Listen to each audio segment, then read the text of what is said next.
આજે આપણે એક એવા વિષય પર ગંભીર વાત કરવા જઈ રહ્યા છીએ જે વિદેશથી ભારત પરત આવતા દરેક ભારતીય માટે અત્યંત મહત્વનો અને સમજવા જેવો વિષય છે। સામાન્ય રીતે જ્યારે કોઈ વ્યક્તિ વર્ષો સુધી વિદેશમાં રહીને કાયમી માટે પોતાના વતન ભારત પાછો આવે છે ત્યારે તેની ખુશીનો કોઈ પાર નથી હોતો। તે સામાનના પેકિંગ અને ભારતના નવા ઘરની ગોઠવણીમાં એટલો બધો વ્યસ્ત થઈ જાય છે કે તે પોતાના નાણાકીય સ્ટેટસને અપડેટ કરવાનું સાવ ભૂલી જ જાય છે। પરંતુ યાદ રાખજો કે તમારી આ એક નાનકડી ભૂલ તમને ફેમા એટલે કે ફોરેન એક્સચેન્જ મેનેજમેન્ટ એક્ટ હેઠળ સીધી કાયદાકીય મુશ્કેલીઓમાં મૂકી શકે છે। નિયમો મુજબ જે ક્ષણે તમે એનઆરઆઈ માંથી રેસિડેન્ટ ભારતીય બનો છો ત્યારે સૌથી પહેલું અને સૌથી મહત્વનું કામ બેંકને આ વિશે જાણ કરવાનું હોય છે। જો તમે બેંકને જાણ નથી કરતા અને જૂના સ્ટેટસ પ્રમાણે જ તમારા એકાઉન્ટ્સ તમે ચાલુ રાખો છો તો તેને નિયમોનું ગંભીર ઉલ્લંઘન ગણવામાં આવે છે અને તેને મિસ ક્લાસિફિકેશન માનીને તમારી સામે કડક પગલાં પણ લેવાઈ શકે છે। સૌથી પહેલા આપણે વાત એ કરવાની છે કે એનઆરઈ એકાઉન્ટની જે ખાસ કરીને તમારી વિદેશી કમાણીને ભારતીય ચલણમાં જમા કરવા માટે હોય છે। અત્યાર સુધી એનઆરઆઈ તરીકે તમે આ એકાઉન્ટ પર મળતું વ્યાજ એકદમ ટેક્સ ફ્રી હતું, એટલે કે તમારે તેના પર એક પણ રૂપિયો ટેક્સ ભારતની અંદર ભરવો પડતો નહોતો। પરંતુ સાંભળજો, જેવું તમારું સ્ટેટસ બદલાય છે અને તમે ભારત રહેવા આવી જાઓ છો કે તરત જ આ વ્યાજ પર ટેક્સ લાગવાનું શરૂ થઈ જાય છે અને નિયમ મુજબ તમારે આ એનઆરઈ એકાઉન્ટ જે છે કાં તો તે સામાન્ય રીતે રેસિડેન્ટ સેવિંગ એકાઉન્ટ્સમાં ફેરવવું પડે છે અથવા તો જો તમે લાયક હોવ તો તેને આરએફસી એકાઉન્ટમાં ટ્રાન્સફર કરવું પડે છે। ઘણા લોકો વધુ વ્યાજ મેળવવાની લાલચમાં કે પછી ટેક્સ બચાવવા માટે બેંકને જાણ કરતા નથી, પણ તમારી આ સૌથી મોટી ભૂલ સાબિત થઈ શકે છે।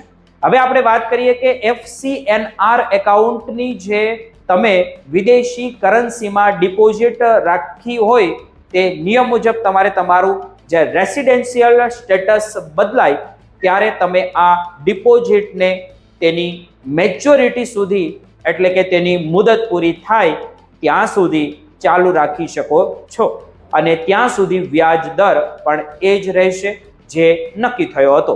પરંતુ જેવી મુદત પૂરી થાય કે તરત જ તમારે આ ફંડને કાં તો આરએફસી એકાઉન્ટમાં અથવા તો રેસિડેન્ટ એકાઉન્ટમાં ફેરવવું તમારી માટે ખૂબ જ અનિવાર્ય છે। નહીં ફેરવો તો મુશ્કેલી પડી શકે।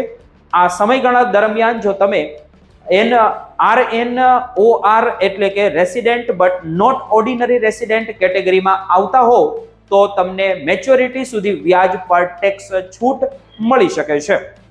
આ સાથે જ એનઆરઓ એકાઉન્ટ કે જેમાં તમારી ભારતની આવક જેવો કે ભાડું, ડિવિડન્ડ કે પછી પેન્શન જમા થતું હોય છે જેનું પણ તમારે ડેઝિગ્નેશન બદલવું પડે છે અને જો કે એનઆરઓ એકાઉન્ટમાં ટેક્સના નિયમોમાં મોટા ફેરફાર નથી આવતો કારણ કે તે પહેલા પણ ટેક્સેબલ જ હતું, એટલા માટે પણ તેને રેસિડેન્ટ એકાઉન્ટ તરીકે રીડેઝિગ્નેશન કરવું કાયદાકીય રીતે ફરજિયાત છે। એકવાર તમે રેસિડેન્ટ બની જાઓ પછી તમારી પરથી એનઆરઆઈ તરીકેની જે મર્યાદાઓ હતી જેવી કે વર્ષમાં માત્ર $1 મિલિયન જ વિદેશ મોકલી શકાય તે હટી જાય છે અને તમારા માટે નિયમો સરળ બની જાય છે। જે લોકો છેલ્લા 10 વર્ષમાંથી 9 વર્ષ વિદેશમાં રહ્યા હોય તેમના માટે આરએનઓઆર સ્ટેટસ એક વરદાન સમાન છે કારણ કે તે તેમને આરએફસી એકાઉન્ટમાં વિદેશી કરન્સી હોલ્ડ કરવાની અને ટેક્સ બચાવવાની તક આપે છે। આ બધી વાતોનો નિષ્કર્ષ મિત્રો એ જ છે કે બેંક ખાતા એ માત્ર પૈસા રાખવાનું સાધન નથી પણ તે એક મોટું રેગ્યુલેટરી કમ્પ્લાયન્સ છે જે તમારી જવાબદારી છે। જો તમે માત્ર થોડા વ્યાજ માટે ટેક્સ બચાવવા માટે આ ફેરફાર છુપાવો છો તો ભવિષ્યમાં ફેમા હેઠળ થનારી તપાસ તમને અને તમારી વર્ષોની કમાણીને જોખમમાં મૂકી શકે છે। તેથી જ અમારી પ્રેક્ટિકલ એડવાઇસ તમને એ જ છે કે ભારત પગ મૂકતાની સાથે સૌથી પહેલા તમારે બેંકનો સંપર્ક કરવો જોઈએ, તમારા દસ્તાવેજો અપડેટ કરાવો અને જો જરૂર જણાય તો કોઈ ટેક્સ એક્સપર્ટ હોય, પ્રોફેશનલની સલાહ પણ લેવી જરૂરી છે. કારણ કે યાદ રાખજો, કાયદાની અજ્ઞાનતા તમને સજામાંથી બચાવી શકતી નથી અને એક નાનકડો વિલંબ પણ મોટી પેનલ્ટીનું કારણ બની શકે છે. આશા છે કે આ માહિતી તમારા માટે ખૂબ જ ઉપયોગી સાબિત થયો હશે.